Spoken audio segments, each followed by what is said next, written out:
이런 능력들을 잘 키우기 위해서 우리 부모님들이 어떤 학원을 보내줘야 될까요? 진로 적성에 관련된 그런 관심들, 어떤 분야를 깊이 있게 파고들 수 있는 그런 탐구 능력, 어떤 문제 상황이 발생했을 때 거기서 포기하지 않고 잘 해결해 나갈 수 있는 그런 능력, 또는 공동체 속에서 좋은 역량을 발휘할 수 있는 능력, 학원 가는 거 말고요. 사교육을 꼭 보내지 않더라도 이런 능력을 키울 수 있는 그런 환경을 어떻게 만들 수 있는지에 대해서 그런 아이로 성장할 수 있게 하기 위해서는 어떻게 해야 되는지 설명드리도록 하겠습니다. 요즘 뉴스 보면 사교육비가 부담돼서 애 낳는 게 힘들다라는 얘기가 나올 정도로 굉장히 많은 사람들이 사교육에 열을 쏟고 있는데, 아마 이 영상을 보고 계신 학부모님들, 어머님들도 많은 사교육을 이미 시키고 있거나 어떤 사교육을 붙여줘야 될지 고민이 많으실 겁니다. 옆집 누구 보니까 여기도 간다는데 저것도 보내야 되나?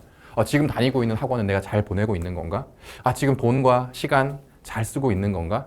이런 걱정과 고민들 정말 많으실 겁니다. 내가 잘하고 있는지 확신도 안 서고. 그런데 요즘에는 학원 잘 보내서 성적만 높다고 좋은 대학 가는 것도 아니고 이것저것 챙겨줘야 될 것도 많고 이것저것 공부 말고도 해야 하는 것들도 너무 많은데 이런 것들은 또 어떻게 챙겨줘야 되는지 정말 하나하나 고민이 너무 많으실 겁니다. 자, 요즘에 이 대학들에서 어떤 학생들을 원할까요? 단순히 성적 높은 학생?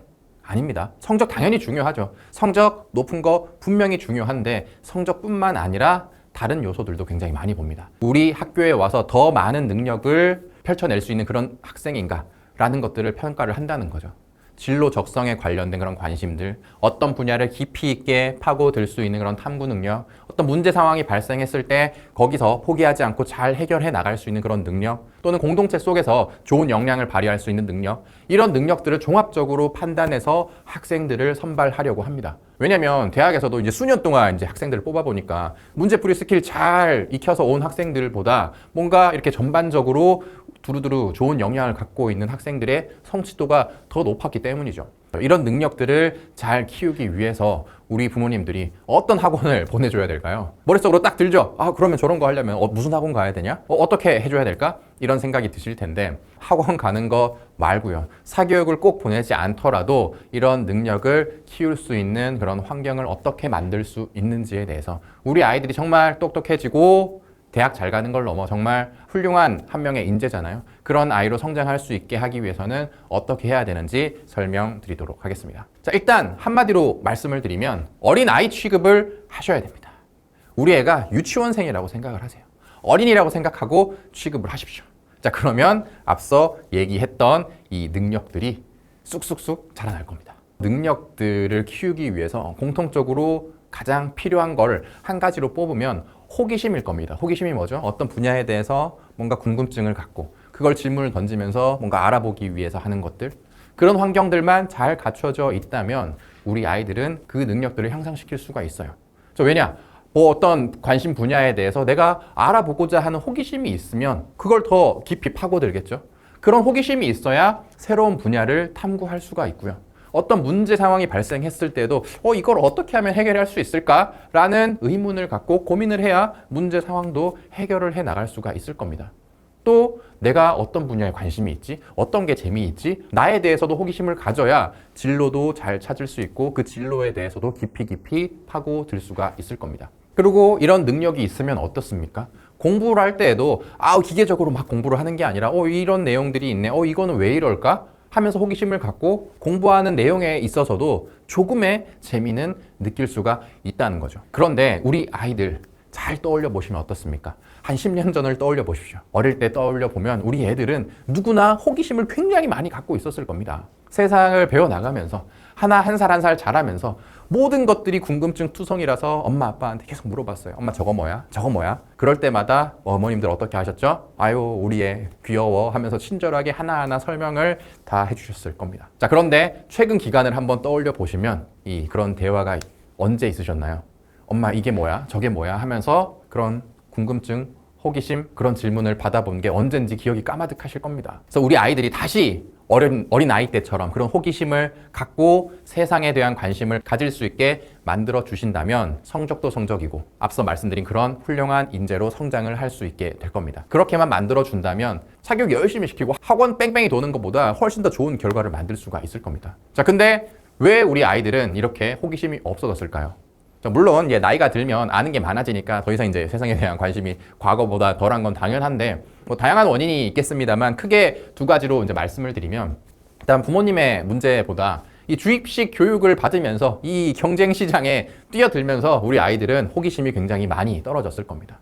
즉 과거에는 숫자 배우고 더하기 빼기 배우고 한글 배우고 할 때 그때는 뭔가 평가를 받기 위해서 잘 해내기 위해서가 아니라 정말 그냥 그게 궁금해서 공부를 했을 텐데 학년이 올라가면서 이 주입식 교육을 받으면서 내가 지금 배우는 거는 내가 궁금해서 보는 게 아니라 평가를 받고 경쟁을 하기 위해서 좋은 점수를 받기 위해서 공부를 하니까 그 많은 대상들이 그냥 공부의 대상이지 호기심이 대상이 안 되는 거죠. 그래서 흥미가 떨어질 수밖에 없는 게 뭐 이 첫 번째 환경적인 문제일 거고요. 두 번째는 부모님들에게도 조금의 문제는 있습니다. 우리 아이들이 계속 이제 질문들을 해왔을 겁니다. 그런데 점차 부모님들은 그 대답을 어렸을 때만큼 친절하게 해주시지는 않으셨을 거예요. 왜 이렇게 질문이 많지? 그 시간에 공부나 하지? 하면서 조금 귀찮아진 것도 있고 점차 이제 뭐 공부랑 관련 없는 것들도 이제 계속 물어보니까 야, 그 시간에 좀 공부나 해라. 왜 이렇게 엉뚱한데 관심이 많냐? 뭐 그런 경우도 있을 거고. 점점 이제 질문의 수준도 높아지죠. 자, 그러면 같이 이제 찾아보면 가장 베스트인데 엄마 아빠가 잘 모르는 거 이제 물어보면 이제 스스로 이제 약간 자격지심이 발끈해가지고 아유 뭐 그런 걸 궁금해하냐? 공부나 해라. 네가 찾아보지 왜 그런 걸 질문하고 그러냐? 그렇게 이제 아이들은 호기심을 잃어가고 질문을 잃어가고 흥미가 없어지는 겁니다. 그럼 어떻게 이 호기심을 살려주실 수가 있을까요? 자, 일단 가장 먼저 할 수 있는 거는 방금 말씀드린 것처럼 이 아이들이 혹시라도 아직까지 이제 호기심을 갖고 부모님께 질문을 하면 무시하지 말고 공부에 관한 게 아닐 수도 있습니다. 그래도 아이들이 호기심을 갖고 관심을 갖고 세상에 대해서 뭐라도 물어보면 하나하나 친절하게 설명을 해 주셔야 됩니다. 자, 그런 것들이 쌓이고 쌓여서 우리 아이들이 실제 학업 역량도 발달을 하게 되는 거거든요. 일상생활에서 뭐든 공부랑 전혀 무관해도 그 시간에 공부나 해라가 아니라 우리 부모님들이 아는 선에서 답해 주시면 우리 아이들은 그 호기심을 계속 유지해 나갈 수가 있을 거고요. 우리가 모른다. 엄마가 모를 수도 있지. 아빠가 모를 수도 있습니다. 자, 그러면 같이 찾아보면 돼요. 그러면 이거 아빠도 잘 모르겠는데 엄마도 잘 모르겠는데 요 책 한번 찾아보면서 우리 한번 답을 찾아보자. 자, 이거 알기 위해서는 우리가 뭘 하면 좋을까? 같이 탐구하는 그런 환경을 만들어 주시면 돼요.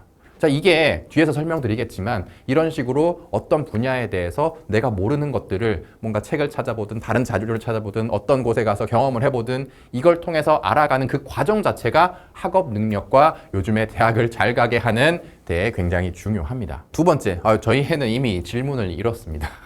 호기심을 잃은 것 같아요. 질문을 해야 내가 뭐 대답을 해주죠. 자, 그렇다면 거꾸로 아이들이 조금이라도 호기심을 가질 수 있도록 부모님들께서 질문을 유지해 주시는 것도 좋은 방법입니다. 학교에서 배운 내용, 공부한 내용에 대한 질문이라도 좋고 또는 아이들이 요즘에 관심이 있는 분야에 대해서 질문을 하는 것도 좋습니다. 아이들이 잊고 있었던 이 세상에 대한 궁금증을 해결하는 거, 이 세상에 대한 관심, 뭔가 알고자 하는 그런 노력에 대해서 이 잊고 있던 우리 아이들도 까막하고 있었을 겁니다. 내가 옛날에는 이것저것 관심이 많았고 궁금한 게 많았는데 부모님들이 관심을 갖고 질문을 해 주시면 아이들도 계속 나는 틀에 박힌 거 그냥 주입받는 애야 라는 것에서 좀 깨어나서 다양한 관심을 갖고 세상에 대한 궁금증과 호기심을 갖게 될 수가 있을 겁니다. 그게 공부랑 상관없어도 돼요. 예를 들어서 애가 공부하는 거 보다 보니까 뭐 하늘에 대해서, 별에 대해서, 달에 대해서 배우고 있어요. 자, 그러면 그냥 자연스럽게 엄마가 이제 확인하려는 게 아니라 엄마가 이제 궁금하다라는 관점에서 그냥 질문을 하는 거죠. 근데 왜 달은 계속 모양이 바뀌지? 근데 어제는 이 시간에 달이 저기 있었는데 왜 지금은 여기 없지? 그런 그냥 사소한 질문들, 정말 어머님도 궁금한 것들 질문을 하시면 우리 아이들도 그러면 신나게 설명을 해주면서 자기가 모르는 건 또 찾아볼 수도 있을 거고요. 또 부모님한테 내가 이거 배워서 잘 알아 하면서 이제 자신감 뿜뿜하면서 잘난 척하면서 이것저것 설명을 해줄 겁니다. 자, 그러면 두 가지 효과가 있어요. 아이들은 자기가 공부한 것들을 설명하면서 완벽하게 자기 것으로 만들 거고요. 모르는 거면 잘난 척하기 위해서라도 아이들이 그 분야에 대해서 탐구를 하게 될 겁니다. 그리고 내가 학교에서 공부한 게 이렇게 실제 세상에 있구나 이런 것들을 아이들도 자연스럽게 느끼게 되는 거죠. 그러니까 이제 공부 검사한다라고 생각을 하지 말고 그냥 어깨너머로 얘가 무슨 공부하는지 잠깐 보다가 거기에 대해서 부모님도 그냥 정말 어린아이의 마음으로 궁금증을 갖고 저건 왜 그럴까? 라는 거 그냥 아이들한테 툭 던지면 우리 아이들은 신나게 설명을 해줄 겁니다. 이런 식으로 사소한 질문들이라도 한번 던져보시면 이 아이들이 그냥 공부가 시험을 위해서 그냥 내가 억지로 머릿속에 넣어야 되는 것을 넘어서 이렇게 내가 더 알아갈 수가 있구나. 아, 이게 이렇게 적용이 될 수 있겠구나라는 것들을 자연스럽게 느끼게 될 수 있을 겁니다. 마지막 세 번째. 이렇게 질문 주고받는 거 너무 이제 어렵고 생각하기가 너무 어려운데요. 우리 애는 질문도 안 하는데요. 내가 질문하면 우리 애가 자꾸 짜증만 내고 이제 대답도 안 해주는데요. 자, 그러면 자연스럽게 그런 탐구를 할 수 있는 그런 환경을 만들어 주시는 게 가장 좋습니다. 자, 어렸을 때 생각해보면 어떻습니까? 이것저것 우리 애들 뭐 이렇게 좋은 인재로 자라라고 과학 실험 교구 같은 것들도 사다 주고 이것저것 체험 활동도 많이 하고 다양한 경험을 할 수 있게 어렸을 때는 상대적으로 많이 어머님들께서 환경을 만들어 주셨을 겁니다. 자, 그런데 이제는 어때요? 계속 이제 학원 뺑뺑이만 돌면서 다양한 관심 분야에 대해서 알아가고 탐구할 수 있는 그런 환경이 조성이 되지 않는 경우들이 많죠. 우리 아이들이 학교에서 뭘 배웠을지 모르겠지만 어떤 것들을 배워왔습니까? 그럼 거기에 대해서 직접 질문을 하기 어렵다. 그럼 관련된 경험을 할 수 있는 자연스러운 환경을 만들어 주세요. 예를 들어서 뭐 학교에서 별자리에 대해서 배웠습니까? 자, 그러면 주말에 그냥 애한테 이제 뭐 어디 가고 싶냐 이런 거 물어보지 말고 아, 얘가 지금 별자리에서 공부를 하고 있는 것 같네 라는 게 보이면 천문대에 놀러 가도 되고 뭐 어디 인적 드문 산골로 가서 하늘을 보면서 저거 뭐냐? 너 전에 이런 거 공부하는 것 같던데? 하면서 자연스럽게 환경을 조성을 해주는 거죠. 아니면 넷플릭스에서 별에 대한 다큐를 그냥 집에서 혼자 보고 있는 척을 하신다든지. 그러면 아이들이 너 학교에서 배웠던 게 여기에 이런 게 있네? 이게 학교에서 배웠던 게 이렇게 적용이 되네? 한국지리에서 뭐 어떤 지역에 대해서 배웠습니까? 그럼 그쪽으로 가족여행 가는 거죠. 직접 경험을 하고 눈으로 관찰할 수 있는 그런 환경을 보여주신다면 우리 아이들이 아, 학교에서 배웠던 게 이렇게 확장이 될 수 있구나. 학교에서 배운 걸 내가 이렇게 눈으로 보고 경험을 했더니 더 잘 이해되는구나. 아, 내가 학교에서 이해가 잘 안 됐는데 이렇게 하니까 좀 더 잘 이해가 되는구나. 이걸 몸으로 느낄 수가 있을 겁니다. 물리를 배웠어요? 힘과 운동에 대해서 배웠습니까? 자, 그러면 놀이동산에 가서 속도, 가속도를 온몸으로 느끼게 만들어 주는 거예요. 이런 식으로 자연스럽게 학교에서 배운 걸 주입식 공부에서 끝나는 게 아니라 깊이 있게 다양하게 탐구할 수 있는 그런 연계 활동을 부모님들께서 자연스럽게 조성을 해 주신다면 우리 아이들이 호기심을 갖고 탐구를 할 수 있게 되고 그게 어설프게 학원을 많이 다니는 것보다 훨씬 더 우리 아이들이 학업 역량을 성장시키고 좋은 결과를 만드는데 도움이 될 겁니다. 근데 이제 이쯤 되면 질문이 나올 거예요. 그 시간에 학원 공부 더 시키고 한자라도 더 보게 해서 성적 높이는 게 좋지 않겠습니까? 라는 질문을 하실 텐데 이 호기심과 학업 성취도는 높은 상관관계가 있다라는 연구들은 훨씬 더 많고요. 직관적으로 생각해봐도 어떻습니까? 이 아이들이 책상에 앉아가지고 뭔지도 모르겠는 거 그냥 계속 주입받는 것보다 아이들이 실제 공부한 내용에 대해서 조금이라도 관심을 갖게 된다면 조금이라도 흥미를 갖게 된다면 내가 공부한 내용이 생활에서 이렇게 연결된다라는 것들을 보고 조금 더 재미있게 책을 볼 수가 있다면 훨씬 더 머릿속에 오래 남지 않겠어요? 제주도에 뭐가 있다, 제주도가 뭐가 있다 그걸 주입식으로 암기받는 것보다 아, 제주도에 가서 있다고 했던 게 저거구나. 해안가에 지대가 낮은 곳에만 이 논밭이 있다고 하던데 진짜 그렇네. 중턱에 가니까 진짜 말이 뛰어노네.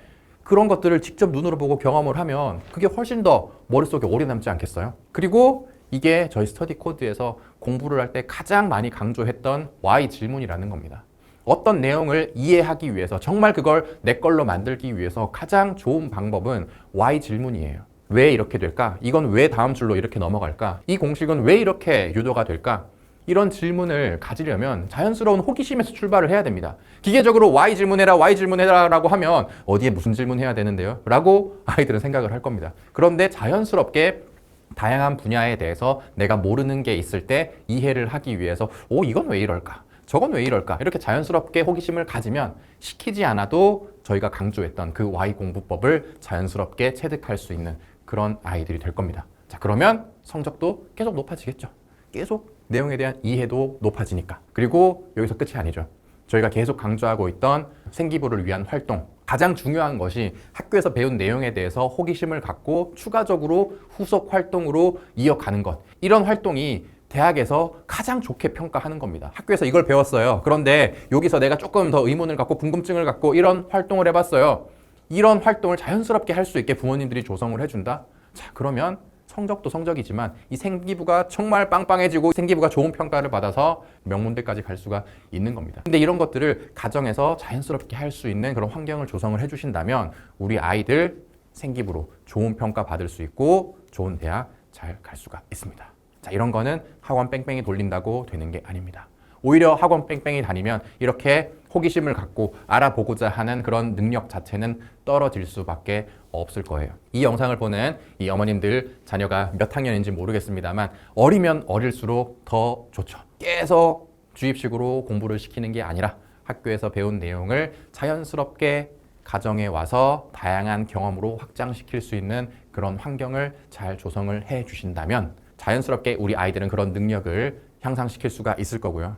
명문대 가고 좋은 성적 받고 이런 것들 넘어서 이렇게 하면 우리 아이들이 정말 좋은 인재로 자라날 수 있을 것 같지 않습니까? 나이가 들어서도 계속 세상에 대한 호기심을 가지면서 정말 세상을 즐겁게 살아갈 수 있는 그런 힘이 될 테니까 우리 애가 정말 잘 성장해서 행복한 삶을 살 수 있게 도와주는 과정이라고 생각을 하고 학원 뺑뺑이보다 이런 다양한 경험, 호기심을 가질 수 있는 그런 환경 조성에 힘을 써주시면 좋을 것 같습니다. 그러면 오늘 영상에 대해서 또 궁금한 게 있으시거나 우리 자녀 교육에 대해서 궁금한 게 있으시면 댓글로 남겨주시고 또 나는 이 학교에서 배운 거 가지고 이런 활동 가정에서 좀 도와줬더니 좋았더라 이런 후기들도 남겨주시면 좋을 것 같습니다. 자, 그럼 오늘 영상은 여기까지 마치고요. 다음 영상에서 찾아뵙도록 하겠습니다. 감사합니다.